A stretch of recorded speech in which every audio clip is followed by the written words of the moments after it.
大家好，咁我而家就介紹翻009入邊嘅30個雅馬哈喇叭嘅調節。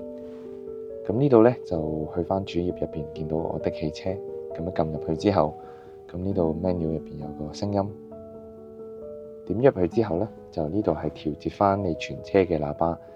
咁呢度就會有講關於聲場嘅優化。咁呢度就話全車都可以聽到，或者嗰啲 bass 啊，所有嗰啲音響喺邊度比較強化啲。咁佢都會自動會匹配嘅，知道邊度有坐人，佢就會自動幫你匹配翻嗰個位嘅最佳嘅音樂嘅聲效。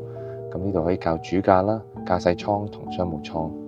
咁呢度音響增強，咁佢有標準 Jazz 酒吧、劇場同影院。咁呢度就係雅馬哈自己研發嘅一個音質嘅還原。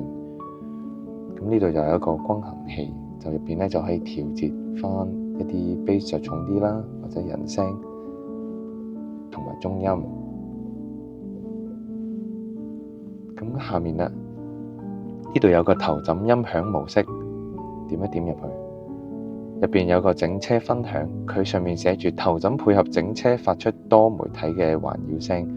咁即係意思係話全車就會聽緊同一個音樂，咁一個沉浸駕響，就係意思係話導航就會只係喺司機位嘅頭枕上發聲，就唔會俾到其他乘客聽到。分區獨享就意思係話後排聽緊歌或者睇緊 YouTube 嘅時候嘅頭枕會自己發聲，咁就同前排司機同埋副駕駛係會分開發聲嘅。咁呢度可以單獨去調節翻每個座位嘅頭枕音量同開同閂。